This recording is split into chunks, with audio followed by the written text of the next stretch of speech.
Elara Whitmore's hands trembled as she gripped the edge of the carriage seat, her heart pounding so hard she thought it might break through her chest. The wheels rattled over uneven stone, each turn bringing her closer to a man she had never met. A man the entire country whispered about in fear and pity. Tonight, she would become his wife. Tonight, her old life would end forever. Her father sat across from her, refusing to meet her eyes. Lord Edmund Whitmore had once been a proud man, respected in every hall of power. But debt had hollowed him out like rot in old wood.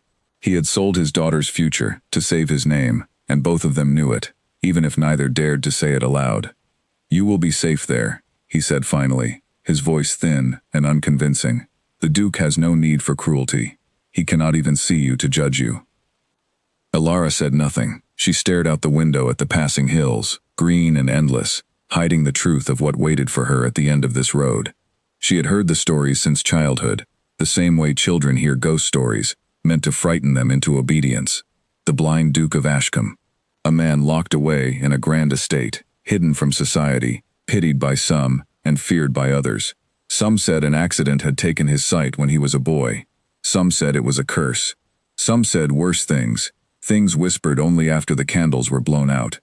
None of it mattered now. She was the payment for her father's mistakes, and paperwork did not care for fear. The carriage slowed as it passed through iron gates taller than any she had ever seen, twisted metal shaped into vines and thorns, as if the estate itself wanted to warn visitors to stay away. Beyond the gates, the manor rose from the mist, like something out of an old painting, gray stone walls climbing toward a sky heavy with clouds. Elara felt a chill crawl up her spine despite the warmth of her traveling cloak. A row of servants stood waiting at the entrance, silent and still, dressed in dark uniforms that seemed to blend into the shadows of the doorway. At the center stood a woman with sharp eyes and gray hair pulled into a tight knot, her expression unreadable. This was Mrs. Bramwell, the housekeeper, though Elara did not yet know her name. "Lady Whitmore," the woman said, stepping forward with a slight bow. "Welcome to Ashcombe Manor. His Grace is expecting you." Elara's throat tightened. "Where is he?" "He will greet you at the ceremony, my lady. Not before." There was something strange in the way she said it, something guarded, as if she were protecting a secret larger than simple tradition. Elara glanced at her father, but he was already speaking with the estate's steward about matters of the dowry, matters that no longer concerned her, matters that had already decided her fate. She was led inside, through halls lined with portraits of stern-faced ancestors, their painted eyes seeming to follow her every step. The air smelled of polished wood and old candle wax, a smell that reminded her of churches and funerals more than weddings. Every door she passed was closed. Every window curtain was drawn. It was as if the entire house had been built to keep light out, to keep secrets in. She was brought to a chamber prepared for her, grand and cold despite the fire crackling in the hearth. A young maid named Josephine helped her into her wedding gown, her hands quick and careful, though her eyes kept darting toward the door, as if she expected someone to walk in and stop everything. "Is something wrong?" Elara asked, studying the girl's nervous face in the mirror. Josephine hesitated. "No, my lady. It's only, the wedding is happening faster than most. His Grace does not usually rush anything." "Then why now?" The maid's fingers paused on the final lace of the gown. "I could not say, my lady. It is not my place." Elara turned to face her fully. "Please. I am about to marry a man I have never seen. If there is something I should know, I would rather hear it now." Josephine glanced toward the door again, then lowered her voice to barely above a whisper. "He is not what the stories say, my lady. That is all I will tell you. Watch him closely tonight. Watch his eyes." Before Elara could ask what she meant, the door opened, and an older servant announced it was time. There was no room left for questions, no time to prepare herself for whatever truth Josephine had almost revealed. She was ushered out of the chamber, and down a long corridor, her wedding gown trailing behind her like a pale ghost. The chapel inside the manor was small, but beautiful, filled with white flowers that seemed strange in a house so shadowed and quiet. Candles lined the walls, their flames dancing gently, casting flickering light over the guests, though there were few of them. This was not a wedding meant for celebration. It was a transaction, dressed in silk and lace. And there, standing at the altar, was the Duke. Alara's breath caught the moment she saw him. She had expected something else. Someone smaller. Someone weaker. A man hidden away because he needed protecting from the world.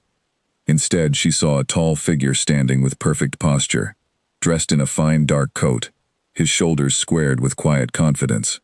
His hair was dark, neatly combed, and his face, though calm, held a sharpness to it that unsettled her immediately. Dark spectacles covered his eyes, thin lenses that gave nothing away. He did not turn his head toward the sound of her footsteps, the way a sighted man would. He simply waited, still and composed, as though he already knew exactly where she stood. Her father walked her down the short aisle, his hand cold against hers. When they reached the altar, he placed her hand gently into the Duke's, and for the first time, she felt his touch. His fingers were warm, steady, careful. Nothing like the trembling grip she expected from a man who could not see. "Lady Alara Whitmore," the Duke said, his voice low and smooth, carrying an odd certainty. "I am honored to have you as my wife." "Your Grace," she managed, her voice barely steady. The ceremony continued in a blur of vows and quiet words, the priest's voice echoing softly through the chapel. Alara barely heard any of it. Her mind kept circling back to Josephine's warning. Watch his eyes. She stole glances at him throughout the ceremony, searching for some crack in his composure, some sign of blindness, some moment of uncertainty. She found none. When the priest finally pronounced them husband and wife, the Duke lifted his hand and, without hesitation, touched the side of her face, his fingers finding her cheek with unsettling precision. She flinched, not from pain, but from surprise. A blind man reaching for the first time should search, should hesitate, should feel the air before finding his target. He did not. "You are trembling," he said quietly, only for her to hear. "There is no need to fear me." "I am not afraid," she lied. A faint smile touched his lips, as if he could hear the lie in her voice. "Good. Fear makes people foolish. I would rather you be clever." The guests began to applaud, polite and restrained, and the small gathering moved toward a modest reception in the manor's dining hall. Alara sat beside her new husband, picking at food she could not taste, watching him from the corner of her eye. He ate with practiced ease, his hand finding his glass without searching, his movements far too fluid for a man who had lived his entire life in darkness. She thought of everything she had heard about him growing up. The stories always described him as fragile, tragic, someone the world should pity. But the man sitting beside her radiated quiet control, like someone who had learned to hide strength behind a mask of weakness. As the evening wore on, guests offered their congratulations and slowly departed, leaving the manor eerily silent once more. Alara felt the weight of what was coming settle over her like a shadow. The wedding night, the moment every bride feared and anticipated in equal measure, made far heavier by the mystery of the man she had married. Mrs. Bramwell appeared at her side, as the last guest disappeared through the manor doors. "It is time, my lady. Allow me to guide you to the bridal chamber." Alara nodded, though her legs felt unsteady beneath her skirts.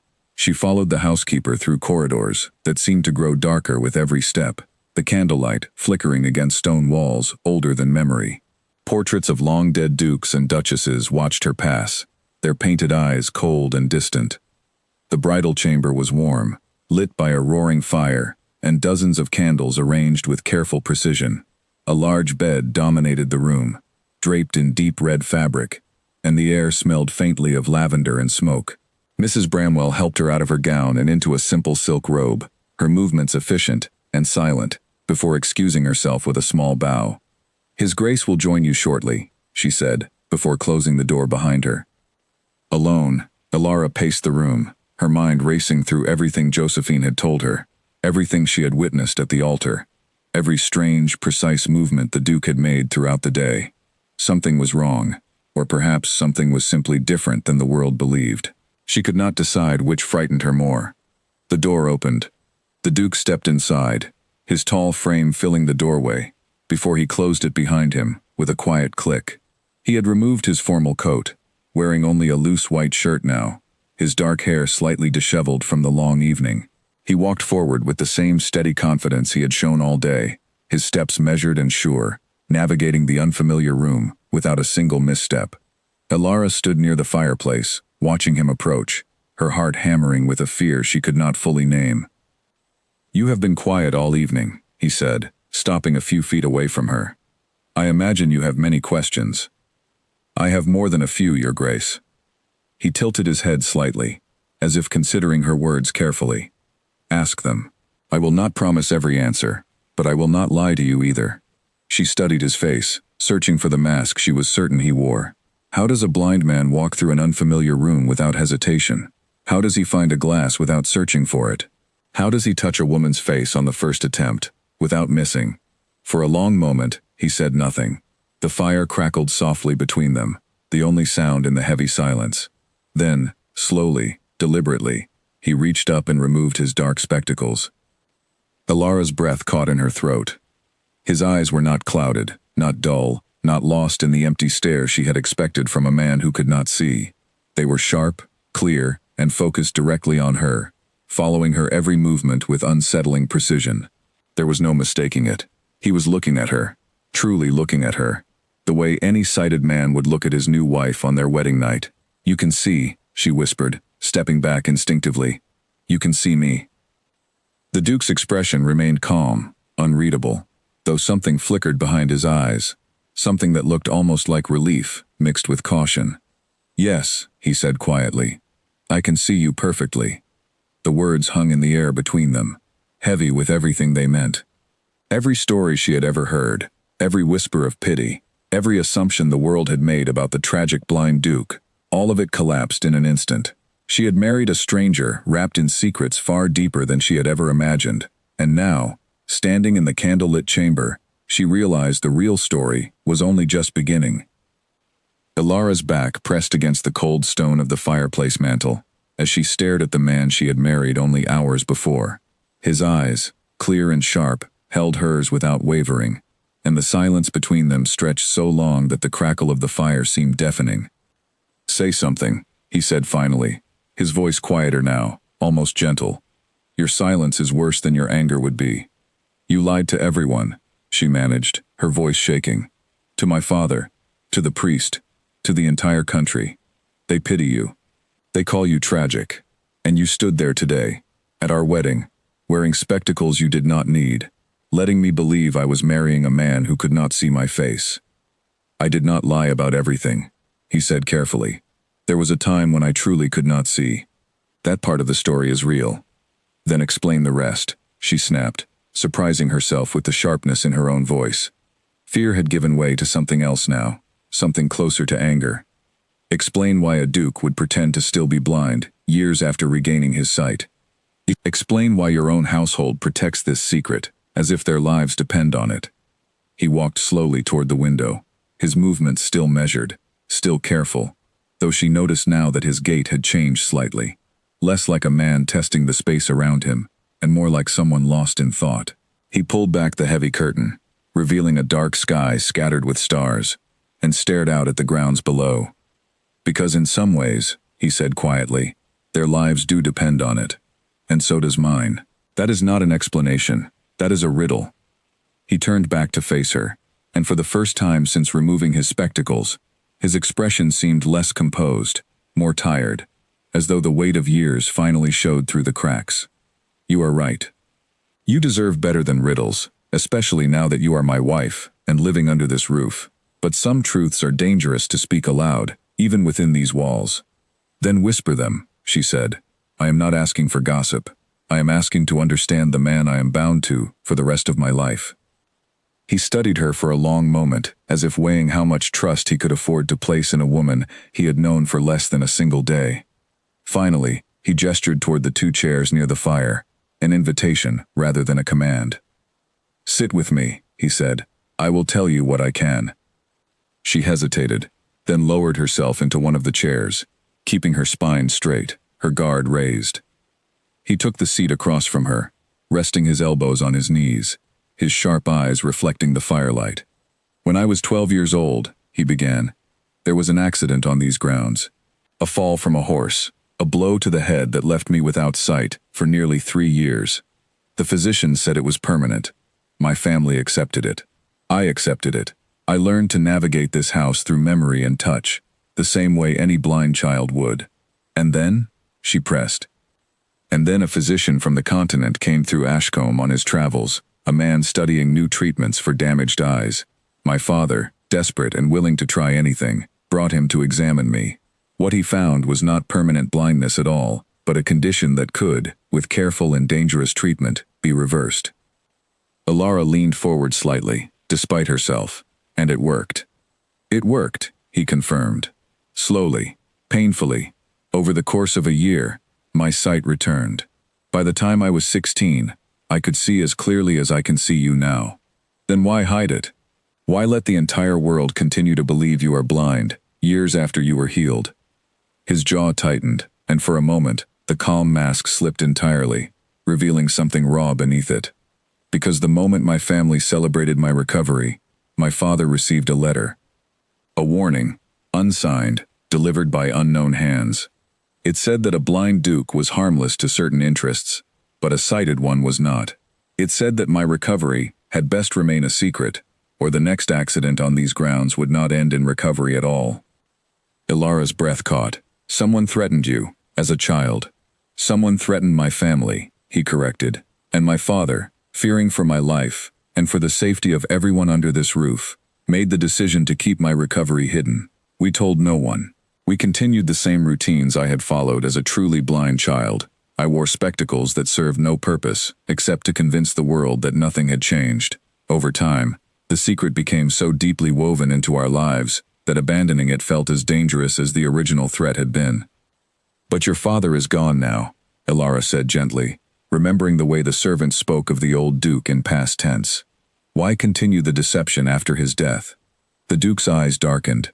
Because the threat never truly disappeared. It simply grew quieter, more patient. There are people within my own family, and beyond it, who benefit greatly from a duke who cannot manage his own affairs, who cannot verify contracts with his own eyes, who cannot recognize a forged signature or a stolen ledger. A blind duke is easy to control. A sighted one is not. Ilara sat back, absorbing the weight of everything he had told her. It was so much larger than she had expected, so much more dangerous than a simple secret kept out of vanity or shame. This was survival, carefully maintained for years, a performance meant to protect not just his pride, but his very life. Who are these people? She asked. The ones who benefit from your blindness. He hesitated, glancing toward the door, as though even now, within his own chamber, he feared being overheard. That is a conversation for another night. Tonight, I only wanted you to understand the truth, since you are now part of this house, and part of this danger, whether either of us wished it or not. You could have warned me before the wedding, she said, though the anger in her voice had softened into something closer to exhaustion. You could have told my father, told me, given me some choice in what I was walking into. Would you have believed me? He asked. A stranger, claiming to see perfectly, asking you to keep a secret that could put your own family at risk, before a single vow had been spoken between us? I could not risk it. I needed a wife I could trust completely before I revealed anything that dangerous. Tonight, bound by marriage, that trust begins. She wanted to argue, wanted to tell him that trust was not something demanded, but earned. Yet some part of her understood the impossible position he had been trapped in since childhood. A boy threatened before he had even finished growing, forced to hide the very thing that should have brought him joy, forced to wear darkness over his eyes long after the darkness inside them had lifted. What happens now? She asked quietly. Do I continue pretending alongside you? Do I become part of the lie? You become part of the truth, he said, which is far more valuable and far more dangerous. From this night forward, only a handful of people in this world know that I can see. My most trusted servants. And now you. Ilara studied his face in the firelight, searching for any remaining trace of deception, and found only quiet resolve. Whatever else he was hiding, whatever secrets still remained locked behind those clear, watchful eyes, she believed at least this much of his story. I will not betray your secret, she said finally, but I expect honesty from you in return. No more riddles, no more half-truths. You have my word, he said, and something in his tone told her he meant it, though a small, cautious part of her mind wondered how much a duke's word was truly worth, when survival had taught him to lie so well for so long. Outside, the wind picked up, rattling faintly against the window panes, as if the manor itself was listening to secrets it had guarded for years, finally being spoken aloud. Neither of them noticed the shadow that shifted briefly near the garden hedges below, nor the figure that lingered just long enough to see the light still burning in the Duke's chamber, long after a wedding night should have gone quiet. Morning light spilled through the tall windows of Ashcombe Manor, but Alara had barely slept. She lay awake for hours after the Duke had finally left her chamber, turning his words over and over in her mind like stones in a riverbed, searching for the smooth truth beneath the rough edges of his story. A childhood accident, a secret recovery, a threat that had never truly gone away. It was a story that explained everything, and yet somehow explained nothing at all. She rose before the household fully stirred, dressing quickly in a simple gown, and made her way down the quiet corridors of her new home. The manor felt different in daylight, less like a place of ghosts, and more like a puzzle waiting to be solved. She passed servants who bowed politely but avoided her eyes, their movements quick and purposeful, as though everyone in this house had been trained to notice everything and reveal nothing. She found Josephine in the linen room, folding fresh sheets with practiced hands. "You knew," Alara said quietly, closing the door behind her. "Last night, when you told me to watch his eyes, you knew he could see." Josephine's hands stilled for a moment before continuing their work. "I said I could not speak of it, my lady. I never said I did not know. Why keep such a secret from me? I could have been in danger, walking blindly into a marriage with no understanding of what waited for me here. Begging your pardon, my lady, but the danger was never from him." Josephine glanced toward the door, then lowered her voice further. "The danger is from those who wish to prove he is unfit to hold his title. If word ever reached the wrong ears that he had regained his sight and hidden it, it would not matter that the secret was kept to protect him. It would be twisted into proof that he cannot be trusted, that he has deceived the crown itself for years." Alara considered this, her earlier anger settling into something more thoughtful. Who would benefit from such proof? Josephine hesitated, clearly torn between loyalty and honesty. "There are those in his family who believe the title should have passed to another branch long ago, my lady. That is all I will say. Please, do not ask me more. I have already said too much." Alara nodded slowly, understanding the fear behind the maid's reluctance. She thanked her and continued through the house, her mind sharpening with each new fragment of information. If there were people determined to expose the Duke, determined to use even the truth against him, then understanding the full shape of the danger became more urgent than simply accepting his word alone. She spent the following days observing quietly, the way one might study a chessboard before making a move. She noticed how the Duke moved through rooms he claimed never to have needed sight to navigate, his hand occasionally resting on furniture out of old habit rather than necessity. She noticed how his eyes, when he believed no one watched closely, would track the movement of servants across a room, or follow the flight of a bird outside a window, small unconscious motions that no truly blind man could perform. She also noticed the household's careful choreography. Certain rooms remained locked at all times. Certain conversations stopped abruptly when she entered. Mrs. Bramwell, in particular, seemed to appear whenever Alara wandered too far from the main living quarters, her presence polite but insistent, always steering her back toward familiar halls. One afternoon, while the Duke was away meeting with his estate manager regarding matters of the harvest, Alara found herself alone in the west wing of the manor, an area she had been gently discouraged from exploring more than once. Curiosity, sharpened by days of half-answers and careful silences, finally overcame her caution. The corridor here was narrower, older, the portraits along the walls depicting ancestors far more severe than those in the main hall. At the end of the hallway stood a heavy wooden door, slightly ajar, light spilling faintly from within. She approached slowly, listening for footsteps, hearing none. Inside was a study unlike any she had seen in the manor, cluttered in a way that suggested private, urgent work rather than formal display. Shelves lined every wall, filled not with the usual collection of family histories and ledgers, but with medical texts, diagrams of the human eye, and stacks of correspondence tied with plain string. A large desk sat near the window, covered in papers that had clearly been reviewed many times, their edges worn soft from handling. Alara hesitated at the threshold, aware that she was trespassing into something private, yet unable to stop herself from stepping inside. She moved carefully toward the desk, scanning the scattered documents. Letters from physicians across the continent, detailing treatments for eye injuries. Notes in a careful, precise hand that she recognized as the Duke's own, tracking symptoms and improvements over what appeared to be years, far more recent than a childhood accident would suggest. Her breath caught as she found a folded letter tucked beneath a heavier ledger. The paper yellowed with age, but the ink still dark. She unfolded it carefully, her eyes scanning the unfamiliar handwriting. The message was short, cold, and precise. It warned, in language stripped of any warmth, that a sighted Duke posed a danger to certain arrangements long established within the family, and that it would be wise, for everyone's sake, for such a condition to remain unspoken. There was no signature, only a small symbol pressed into the wax seal at the bottom, a symbol shaped like a raven, with its wings spread wide. Alara traced the symbol with her finger, memorizing its shape, committing it to memory, the way one might memorize the face of a stranger who had threatened them in the street. This was not simply an old warning from childhood, as the Duke had implied. The ink was too fresh, the paper too well preserved. This letter had been written far more recently than the accident he described. Footsteps echoed suddenly in the corridor outside, quick and purposeful. Alara refolded the letter hastily, sliding it back beneath the ledger exactly as she had found it, and stepped away from the desk just as the door swung open fully. Mrs. Bramwell stood in the doorway, her expression carefully neutral, though her eyes swept the room with obvious concern, before settling on Alara. "My lady," she said, her tone polite but firm. "This wing is not meant for wandering. His Grace keeps private matters here." "I apologize," Alara said, keeping her voice steady despite the pounding of her heart. "I lost my way exploring the manor.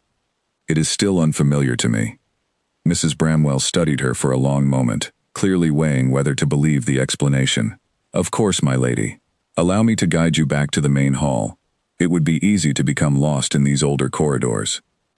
Alara allowed herself to be led away, though her mind remained fixed on the letter she had discovered, on the raven symbol pressed into dark wax, on the unsettling realization that whatever danger the Duke had spoken of the night before was not a relic of the past, but a threat that continued to shadow this household even now. That evening, at dinner, she watched the Duke closely as servants moved silently around them, refilling glasses and clearing plates with practiced efficiency.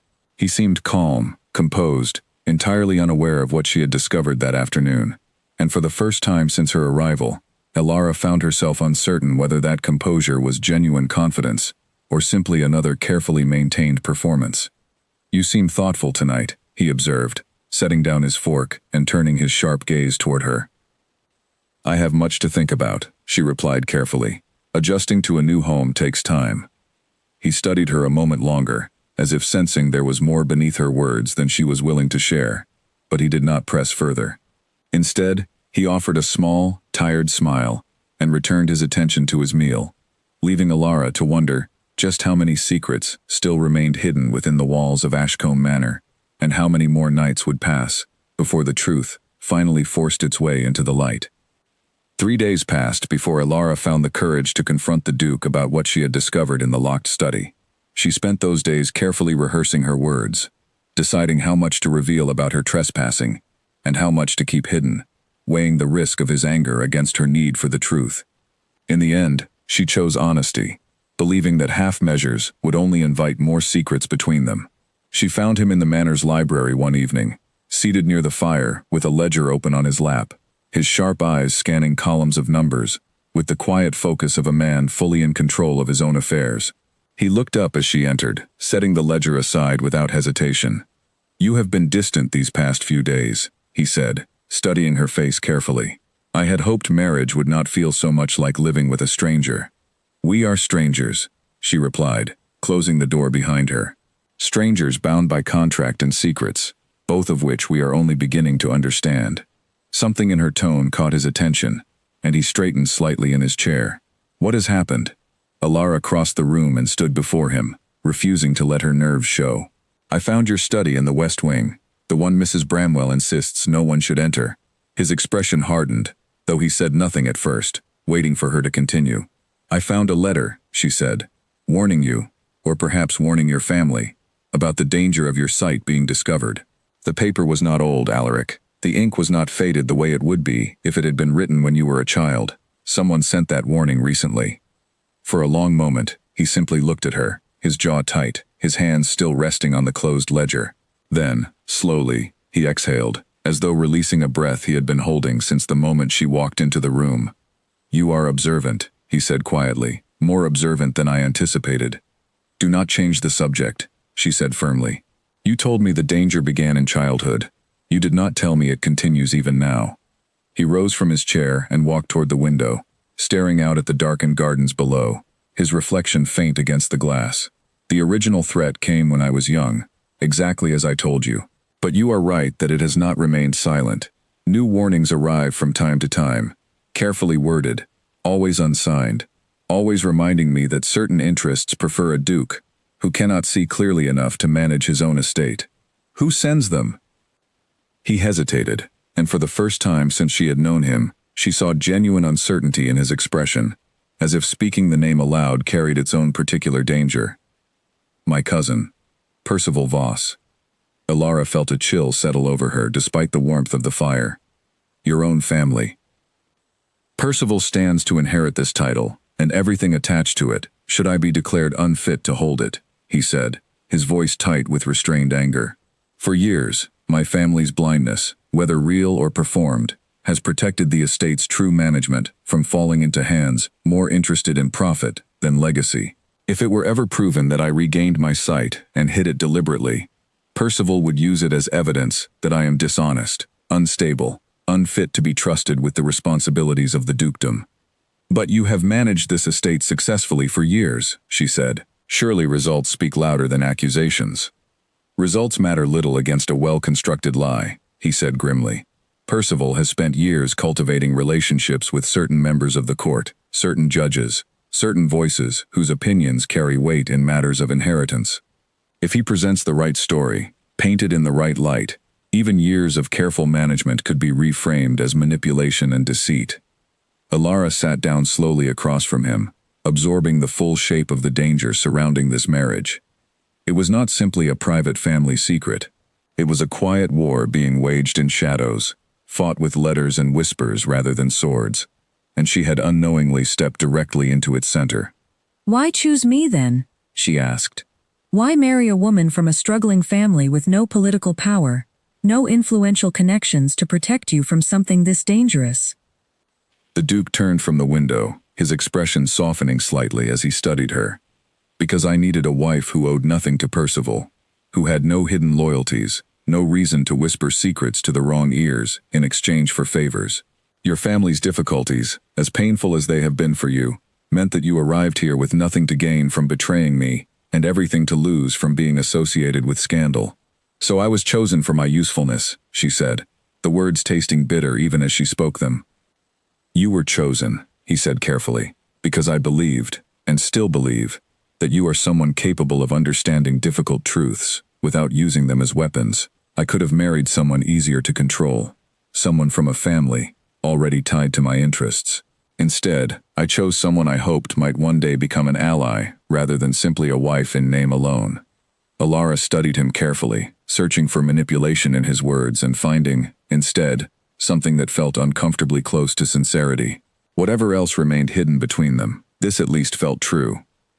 "If your cousin is truly determined to expose you," she said slowly, "then simply hiding will not protect either of us forever. Eventually, he will find proof, or manufacture it himself." "I know," the Duke admitted, "which is why I have already begun gathering evidence of my own. Percival's ambitions are not limited to inheritance alone. There are irregularities in accounts he manages on behalf of distant relatives, transactions that do not align with honest stewardship. You believe he is stealing. I believe he is preparing to justify his eventual claim to this title by first destroying confidence in mine, while quietly building his own fortune through means that would not survive careful scrutiny." Alara felt something shift inside her, a quiet resolve replacing her earlier uncertainty. If this marriage had truly trapped her within a dangerous game of inheritance and deception, then survival would require more than simply enduring it. It would require participating, understanding every piece on the board, and perhaps even helping to move them. "Then let me help you," she said firmly. Not as a hidden wife kept ignorant of the danger surrounding her, but as someone who understands what is truly at stake. The Duke studied her for a long moment, surprise flickering behind his sharp eyes, followed by something that looked almost like gratitude. You would risk yourself for a stranger's cause, simply because circumstance bound us together? I did not choose this marriage, she said honestly, but I am within it now, whether I wished it or not. I would rather face danger with knowledge than remain safely ignorant, while it grows around me unseen. A faint, genuine smile finally touched his lips, the first she had seen since their wedding night, that seemed entirely without calculation. Then perhaps this arrangement will prove far more valuable than either of us expected. Outside, beyond the manor's darkened windows, a single rider moved quietly along the distant road leading away from Ashcombe, carrying with him a folded letter sealed with the mark of a raven, unaware that inside the manor walls, the two people he had been sent to divide had just quietly chosen, for the first time, to stand together instead. The following weeks brought a quiet shift to Ashcombe Manor, one that no servant dared speak of openly, though every one of them seemed to notice it. The new Duchess no longer wandered the halls with uncertain steps, nor did she keep her distance from her husband at meals. Instead, she began spending long hours in his study, poring over ledgers and correspondence alongside him, her sharp mind proving far more valuable to his cause than either of them had expected. Your father's estate may have suffered financially, the Duke said one evening, watching her cross-reference numbers with practiced efficiency, but it seems his misfortune did not dull his daughter's talent for figures. My father trusted others to manage what he should have managed himself, Alara replied without looking up. I promised myself long ago that I would never make the same mistake, should I ever have the chance to avoid it. Together, they worked through the accounts Percival Voss managed on behalf of distant relatives, searching for the irregularities the Duke suspected, but had not yet proven. It was slow, careful work, made more difficult by the fact that Percival, aware of his cousin's official blindness, had grown careless in disguising his own transactions, confident that no one within the family would ever be capable of noticing the discrepancies. It was Alara who first spotted the pattern, her finger tracing down a column of figures late one evening, while candles burned low around them. Here, she said, turning the ledger toward him. These payments to a merchant house in the northern counties. They repeat every few months, always for supplies that never appear to arrive at any of the properties they are meant to serve. The Duke leaned forward, studying the entries carefully, his expression sharpening with focus. A merchant house that does not exist, perhaps, or one that exists only on paper, to justify funds quietly disappearing into someone's private accounts. If we could prove the merchant house is false, Alara said, it would be difficult for your cousin to explain away. Proving it will require more than ledgers, the Duke said. We will need someone outside this household, someone Percival does not suspect, to investigate the merchant house directly. It was this need that led them, several days later, to arrange a quiet visit to the nearby town, where Alara sought out an old family friend she trusted completely, a woman named Constance Ashworth, whose sharp wit and even sharper memory for gossip had made her indispensable within local society, long before Alara's marriage had ever been arranged. They met in the private parlor of a modest townhouse, away from prying eyes and careful ears, and Alara explained as much of the situation as she dared, careful to protect the deeper secret of the Duke's sight, while still conveying the urgency of uncovering Percival's schemes. A merchant house that exists only on paper, Constance mused, tapping her chin thoughtfully. I know several traders in the northern counties. If such a business truly existed, even a small one, someone would have heard whispers of it by now. Then you believe it is fabricated, Alara said. I believe, Constance said slowly, that I would very much enjoy discovering the truth of it myself. It has been far too long since I involved myself in anything more interesting than which family serves the finest wine at their dinner parties. Within days, Constance had used her extensive network of acquaintances to confirm what they had already suspected. No merchant house by that name existed in the northern counties, nor had any local trader ever supplied goods under such a title. The payments Percival recorded were nothing more than an elaborate fiction, a convenient explanation for funds quietly redirected into accounts that, upon further careful searching, appeared to belong to Percival himself under a different name. This is enough to raise serious questions, the Duke said, reviewing Constance's findings alongside Alara late one night in his study. But questions alone will not remove Percival's influence, nor will they stop him from continuing his efforts to expose my site before I can expose his theft. Then we must move carefully, Alara said. If we act too quickly, he may destroy evidence before it can be properly presented. If we wait too long, he may succeed in convincing others that you are unfit before we can prove otherwise. The Duke studied her for a long moment, something warm flickering behind his sharp eyes, despite the seriousness of their conversation. You speak as though this danger belongs to you as much as it belongs to me. It does, she said simply. Whatever else remains uncertain between us, I will not stand by and allow your cousin to destroy everything you have worked to protect, simply because circumstance made me your wife, rather than your equal in this fight. Something shifted between them in that quiet moment, a recognition neither had expected when their marriage began, as nothing more than a transaction, born of desperation and debt. The careful distance they had maintained since their wedding night began, slowly and cautiously, to soften into something that felt less like obligation and more like genuine partnership. Their investigation continued in the weeks that followed, gathering small pieces of evidence with patient determination, always careful never to alert Percival to their growing suspicions. Yet even as they worked, whispers began reaching Ashcombe from the wider world beyond its walls, rumors that Percival himself had grown increasingly bold in recent months, speaking openly among certain circles about concerns regarding his cousin's fitness to manage the estate. He grows confident, the Duke observed one evening, reading a letter forwarded to him by a distant relative who still held some loyalty to his branch of the family.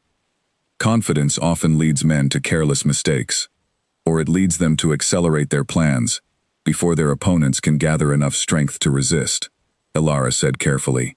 We should assume he intends to act soon, rather than hoping his confidence will slow him down. The Duke folded the letter thoughtfully, his expression turning distant as he considered the shifting battlefield surrounding them.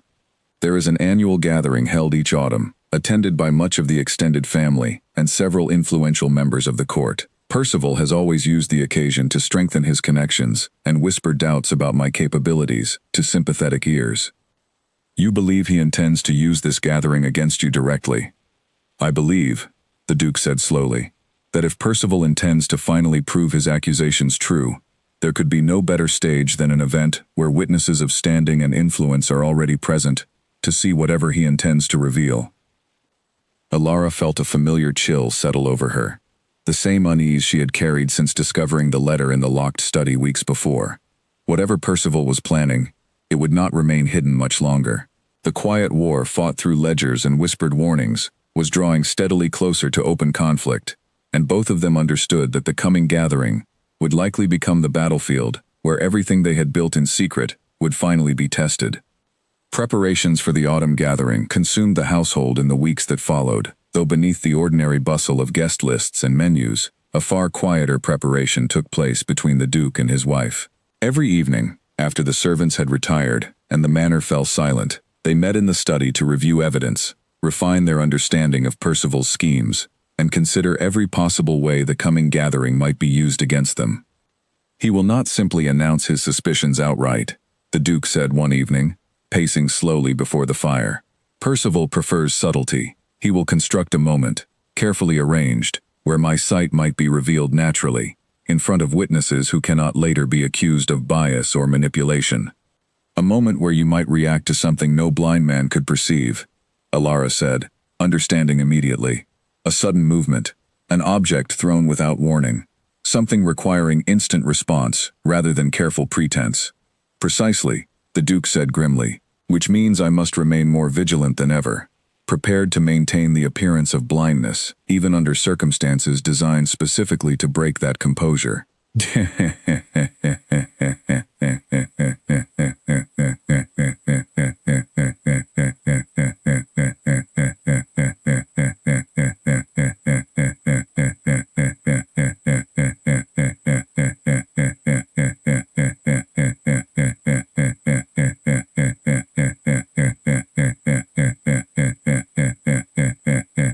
Then we must ensure that whatever trap he prepares works against him instead. If he creates a moment meant to expose you, we must be ready to redirect that same moment toward exposing his own deceptions. The Duke studied her, clearly impressed by the direction of her thinking. "You suggest turning his trap back upon him." "I suggest," she said, "that we no longer wait passively for whatever Percival intends to attempt. We prepare our own response, ready to present the evidence we have gathered the moment he reveals his hand. If he attempts to expose you before witnesses, we ensure that those same witnesses instead learn the truth of his own theft and manipulation." It was a dangerous plan, one that required precise timing and careful nerve. Yet the more they discussed it, the more clearly it seemed the only path capable of ending Percival's threat permanently, rather than simply delaying it further. In the days leading up to the gathering, unexpected visitors began arriving at Ashcombe Manor.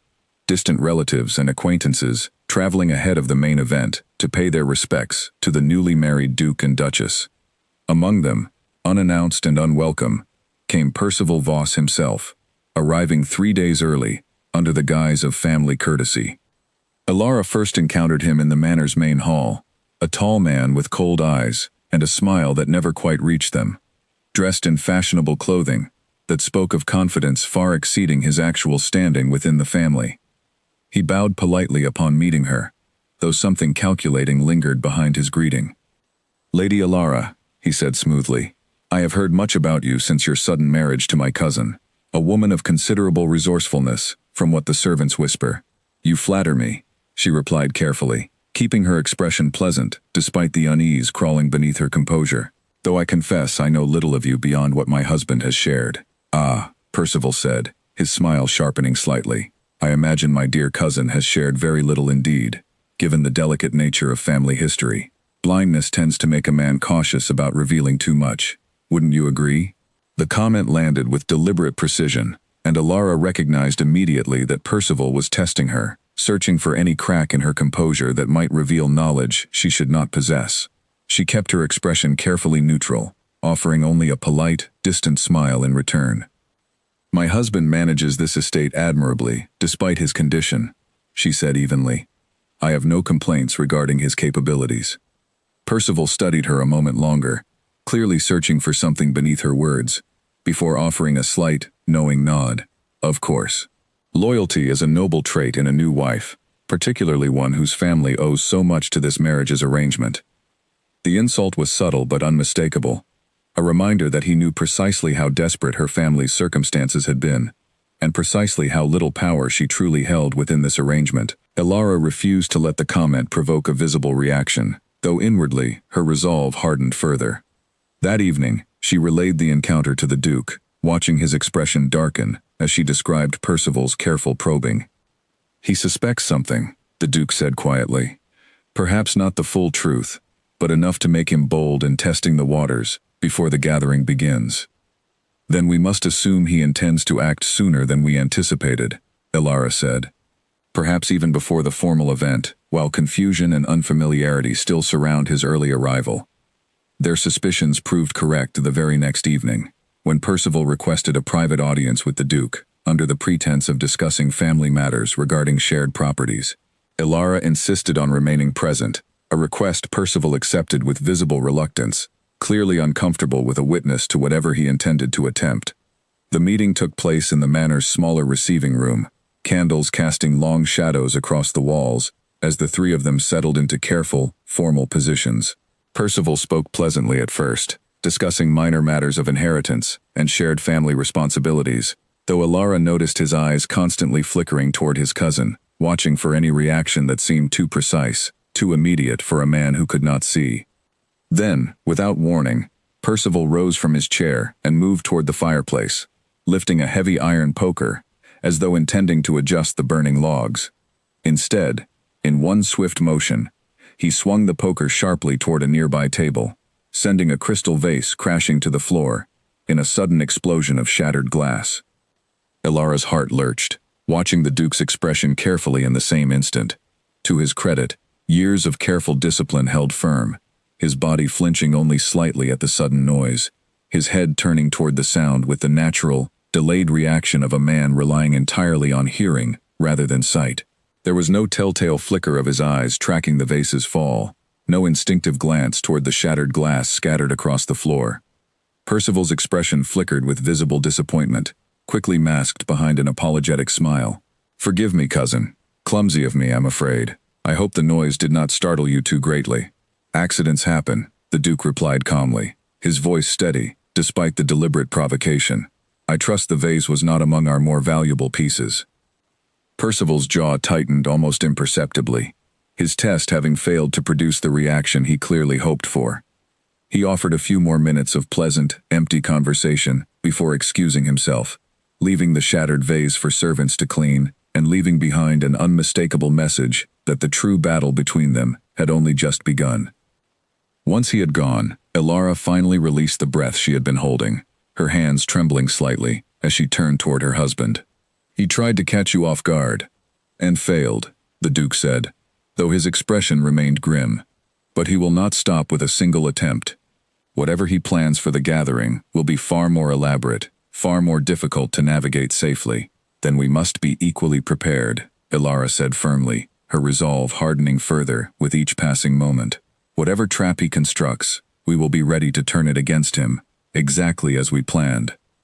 Outside, beyond the manor's darkened windows, autumn winds continued sweeping across the estate grounds, carrying with them the unmistakable sense that the quiet war fought through whispers and careful glances was rapidly approaching its final, decisive confrontation. The morning of the autumn gathering arrived, with a pale golden light stretching across the grounds of Ashcombe Manor, carriages beginning to line the long drive as extended family and distinguished guests arrived throughout the day. Servants moved briskly through every corridor, preparing the great hall for an evening of formal dining, music, and the careful social dance that always accompanied such family gatherings. Elara dressed carefully that afternoon, choosing a deep blue gown that Mrs. Bramwell had quietly suggested would project both dignity and quiet strength, qualities she suspected the young Duchess would need before the evening concluded. Josephine helped fasten the final clasps, her nimble fingers steady, despite the nervous energy radiating through the entire household. "You seem prepared, my lady," Josephine said quietly, studying Elara's reflection in the mirror. "I am as prepared as circumstances allow," Elara replied, though her heart pounded with the same anxious rhythm that had followed her since Percival's arrival days before.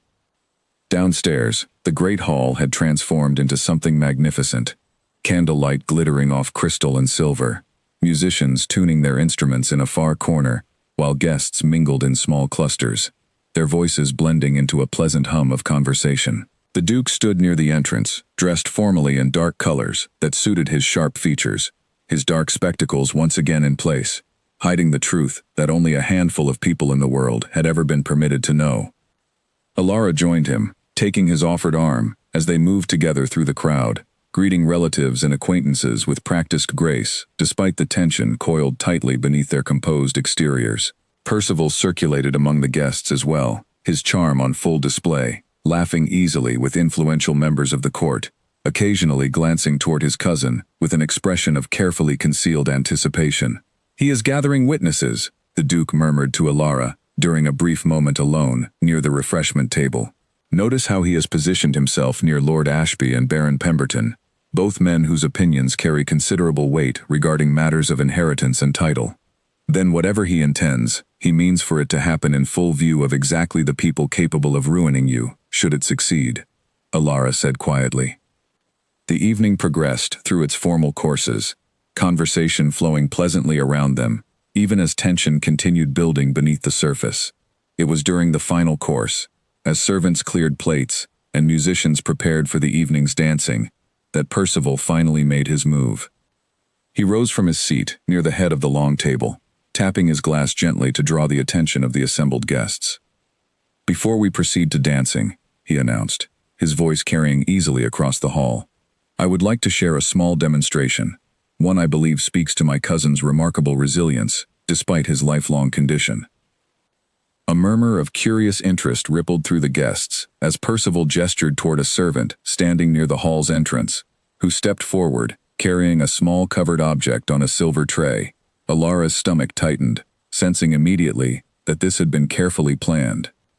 "For years," Percival continued, "our family has admired how gracefully my cousin has adapted to his blindness, navigating this very estate with confidence, despite his inability to see. I thought it might interest our guests to witness a small demonstration of his remarkable other senses. He nodded to the servant, who lifted the cover from the tray, revealing a small caged bird that immediately began fluttering anxiously against its confinement. Without warning, Percival released the latch, allowing the bird to burst free into the hall, its wings beating frantically as it darted unpredictably above the startled guests. "Cousin," Percival said loudly, his eyes fixed intently on the Duke, "perhaps you might demonstrate your remarkable hearing by telling us where the creature has flown." The entire hall fell silent, every eye turning toward the Duke, waiting to see how he would respond to a challenge specifically designed to expose any instinctive reaction to visual movement. Alara felt her heart hammering wildly, watching her husband's face for any sign of the composure cracking under such deliberate pressure. The Duke remained perfectly still for a long moment, his head tilted slightly as though genuinely listening, before speaking calmly into the tense silence. "I hear frightened wings somewhere near the western windows, cousin. Though I confess, sound alone makes it difficult to say precisely where the poor creature has settled." It was a masterful response, vague enough to avoid any dangerous precision, yet confident enough to suggest genuine effort at perceiving the bird's location through hearing alone. Percival's expression flickered with poorly concealed frustration, clearly having hoped for either a precise, damning answer or an obvious failure that would raise suspicion among the assembled guests. Before Percival could press further, however, Alara rose gracefully from her seat, seizing the opportunity their careful planning had prepared her for. "Cousin Percival," she said, her voice clear and steady across the hall, "your concern for demonstrating my husband's resilience is touching. Though I confess, I find myself more curious about another matter entirely, one perhaps equally deserving of our guest's attention this evening." Percival's eyes narrowed slightly, sensing danger in her sudden shift of subject, though he could hardly refuse to hear her without appearing rude before the very witnesses he had gathered. "Of course, Duchess. Please, share whatever concerns you." Alara reached into the small bag she had carried throughout the evening, withdrawing a folded document she had prepared carefully for exactly this moment. "It concerns a merchant house, cousin, one recorded extensively throughout accounts you manage on behalf of our extended family. A business that, upon careful investigation, appears not to exist at all beyond the pages of your own ledgers." A ripple of surprised murmurs spread through the hall, guests exchanging curious glances as Percival's confident expression faltered for the first time that evening. "I do not know what you mean," he said quickly, though his voice carried less certainty than before. "Do you not?" Alara continued, her voice remaining calm and clear, despite the pounding of her own heart. "Perhaps Baron Pemberton, given his familiarity with trade in the northern counties, might confirm whether he has ever heard of such a merchant house conducting legitimate business in that region." All eyes turned toward the Baron, who frowned thoughtfully before shaking his head slowly. "I confess I have never encountered such a name, despite considerable dealings throughout that very region." The hall fell into an uneasy silence, Percival's confident charm rapidly crumbling beneath the weight of gathering suspicion. Alara pressed forward carefully, presenting additional documents Constance had helped uncover. Evidence of funds redirected under false pretenses, evidence that painted a clear and damning picture, entirely different from the one Percival had hoped to construct that evening. The trap he had so carefully prepared for his cousin had, through patient preparation and careful timing, turned entirely upon himself instead, unfolding before exactly the witnesses whose opinions he had once hoped to manipulate in his own favor. Percival stood frozen at the head of the table, the color draining from his face, as murmurs of suspicion rippled steadily through the assembled guests. Lord Ashby leaned forward with obvious interest, his sharp eyes moving between Percival and the documents Alara continued laying carefully upon the table. "These figures," Baron Pemberton said, examining the pages Alara had presented, "suggest a considerable sum redirected over several years, disguised as payments to a business that, by all accounts, exists nowhere beyond these ledgers." "This is absurd," Percival said, though the tremor in his voice betrayed the confidence his words attempted to project. "The Duchess is newly arrived to this family, unfamiliar with the complexities of managing shared estates across multiple properties. She has clearly misunderstood ordinary accounting practices." "Then perhaps you might explain," the Duke said calmly, rising slowly from his seat beside Alara, his presence commanding despite the dark spectacles still covering his eyes. Why funds recorded as payments to this merchant house consistently trace back to accounts registered under a variation of your own name, cousin? The hall fell utterly silent, every guest watching the unfolding confrontation with rapt attention. Percival's eyes darted briefly toward the exits, though he remained rooted in place, clearly aware that fleeing now would only confirm every suspicion already forming among the witnesses. "I manage those accounts on behalf of the family," Percival said, his voice growing sharper, more defensive. "Any funds moved through my own name were simply administrative convenience, nothing more."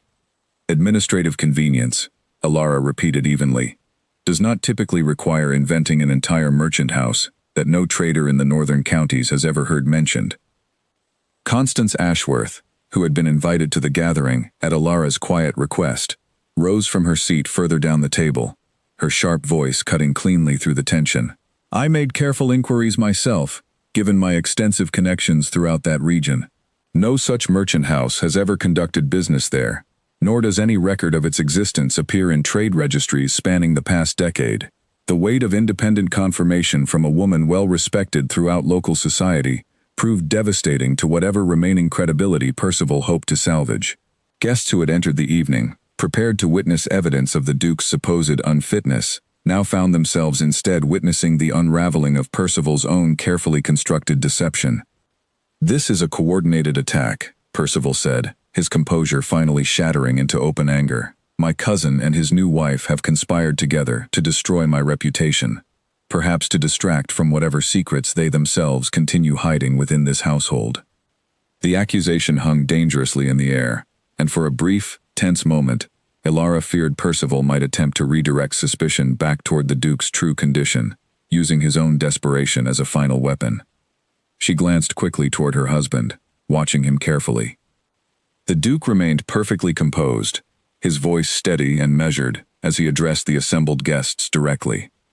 "I have long known that my condition made certain relatives believe I could be easily manipulated, my estate easily controlled by those willing to exploit my trust. I did not expect, however, that such exploitation would extend to inventing entire businesses simply to steal from family funds meant to support distant relatives who depend upon them."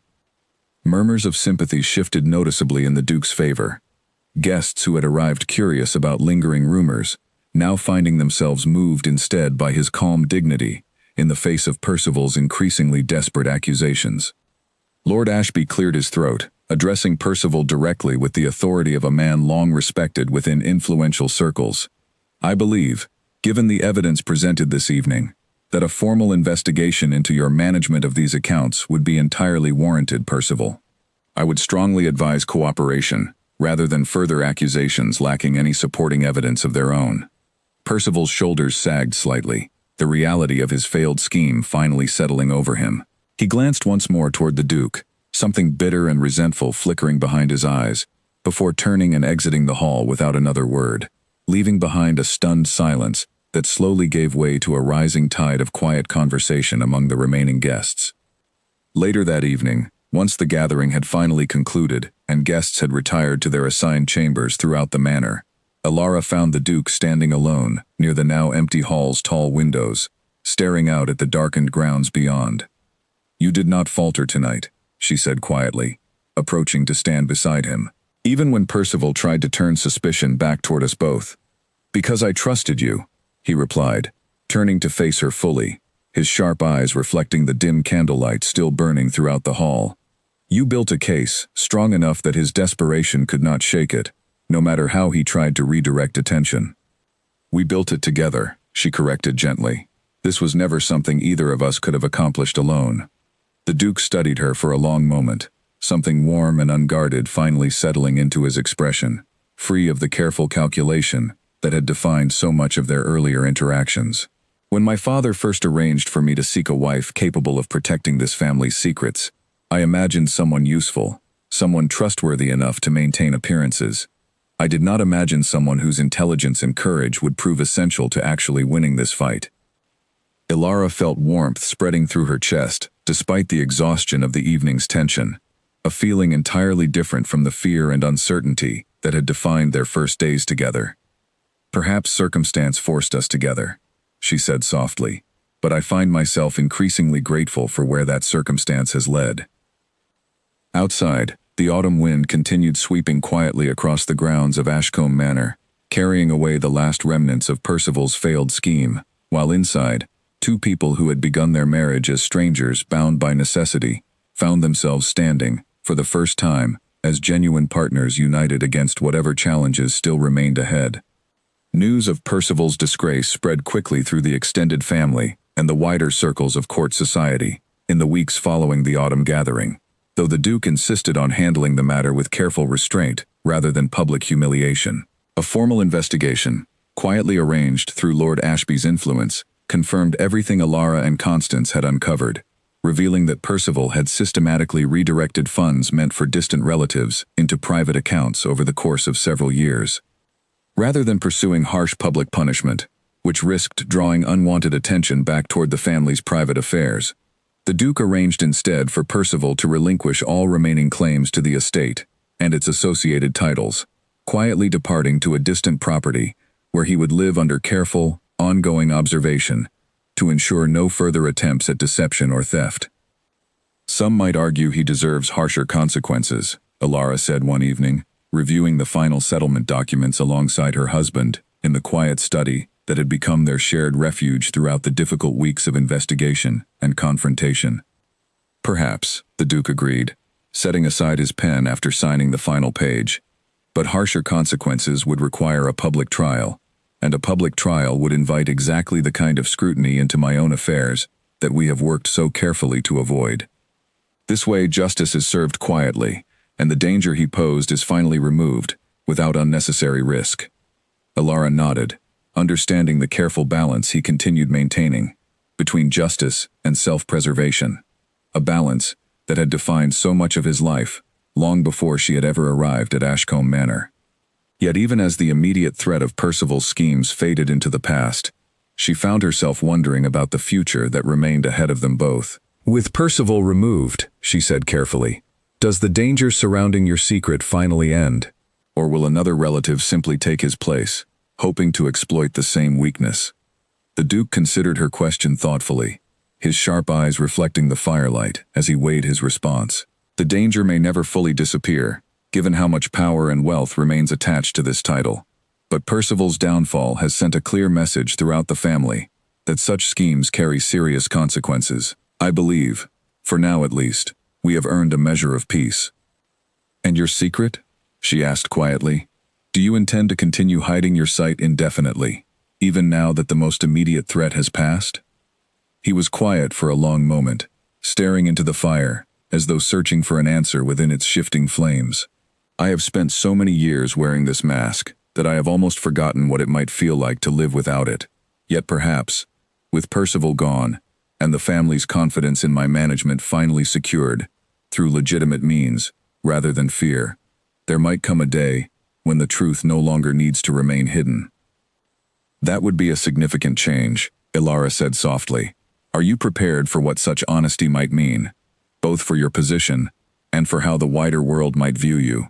"I am prepared," he said slowly, "to consider it, at least.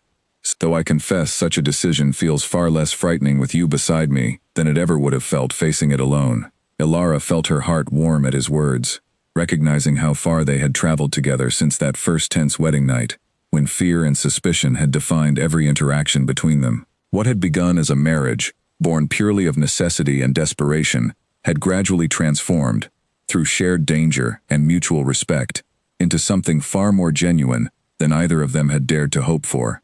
In the weeks that followed, life at Ashcombe Manor settled into a calmer, steadier rhythm. The household staff, having witnessed the Duchess's courage and intelligence throughout the confrontation with Percival, began treating her with newfound respect and warmth, no longer simply following careful instructions, but genuinely welcoming her as a true mistress of the estate. Josephine, in particular, seemed to relax considerably once the immediate danger had passed, occasionally sharing small stories about the Duke's childhood as she helped Alara dress each morning, stories that painted a fuller, warmer picture of the man Alara had married than the careful, guarded figure she had first encountered at their wedding. "He used to sketch birds constantly, before the accident," Josephine mentioned one morning, carefully arranging Alara's hair. Even after his sight returned, he never resumed the habit, fearing it might draw too much attention to abilities he was meant to no longer possess. The small detail lingered in Alara's mind throughout the day, and that evening, she found herself searching through the manor's various storage rooms until she located an old box of drawing supplies, clearly untouched for many years, tucked away in a forgotten corner of the west wing. She presented the box to the Duke that night, watching his expression shift through surprise, hesitation, and finally something close to quiet longing as he studied the familiar materials. "I had almost forgotten these existed," he said softly, running his fingers over the worn edges of an old sketchbook. "Perhaps," Alara said gently. "It is time to remember. Percival is gone. The family's confidence in your management no longer depends on maintaining every aspect of the old deception. Small joys, at least, need not remain hidden any longer." That night, for the first time in many years, the Duke sat quietly by the fire, sketching the shape of a bird he had watched earlier that day near the manor's gardens, his hand moving with careful, practiced precision, despite the years of deliberate disuse. Alara watched him from across the room, feeling a quiet satisfaction settle over her, recognizing that whatever remained of their long journey ahead, this small moment represented something genuinely important, reclaimed from years of necessary secrecy. Outside, beyond the study's tall windows, the autumn season continued shifting slowly toward winter, carrying with it the promise of new beginnings, for two people whose forced marriage had gradually transformed into something neither had expected, yet both had quietly come to cherish.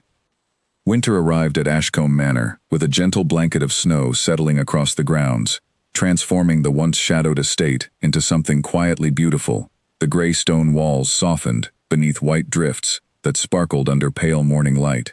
Alara stood at the tall windows of her chamber, watching the snowfall with a sense of peace she had never expected to feel within these walls, remembering how frightened she had been on the day she first arrived, believing herself trapped in a marriage built entirely on pity and obligation.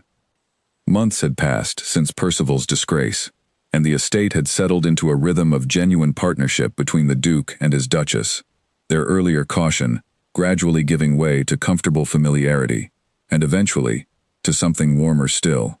The household staff no longer whispered nervously about secrets kept behind closed doors, having grown accustomed to the sight of their Duke occasionally setting aside his dark spectacles within the privacy of trusted company, his sharp eyes no longer requiring constant concealment among those who had earned his confidence.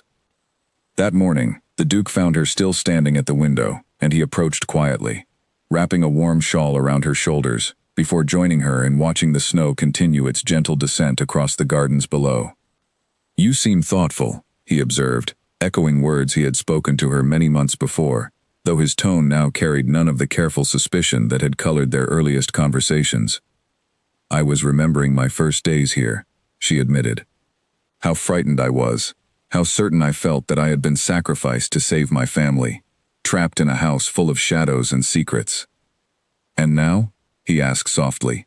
She turned to face him fully, studying the man who had once seemed so distant and unreadable, now standing before her with an openness she had never imagined possible on that first tense wedding night. "Now I find myself grateful for circumstances I once believed were the cruelest misfortune of my life." The Duke reached out, gently taking her hand in his thumb tracing careful circles across her knuckles. "I have given considerable thought to what we discussed several months ago, regarding the future of my secret.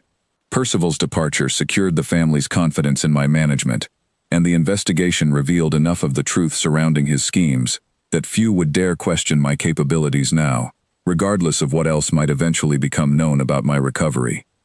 Alara felt her heart quicken slightly, understanding the significance of what he seemed to be suggesting.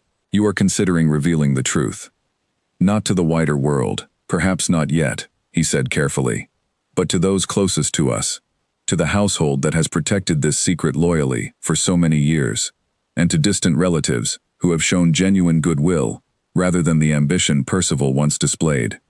I believe it is time to begin stepping, slowly and carefully, out of the shadow I have lived within for most of my life." "That is a significant decision," Alara said softly. "One that carries its own risks, even now." "It does," he agreed. But I find that I no longer wish to carry this weight entirely alone, hidden behind spectacles and careful performance. You have shown me that honesty, even dangerous honesty, can become a source of strength rather than vulnerability, provided it is shared with someone trustworthy enough to help carry its burden. Alara felt tears gathering unexpectedly at the corners of her eyes, moved by the depth of trust he now extended toward her. Trust that had grown from nothing more than a forced arrangement into something far more meaningful than either of them could have anticipated on that first uncertain evening. "Then let us take that step together," she said firmly. "Whatever consequences may follow, whatever challenges still remain ahead, I would rather face them honestly beside you than continue living within careful shadows, meant only to protect us from dangers that may no longer exist."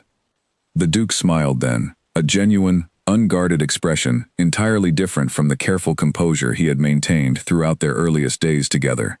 He reached up and removed his dark spectacles, setting them aside on a nearby table with quiet deliberation, as though releasing a burden he had carried for far too long.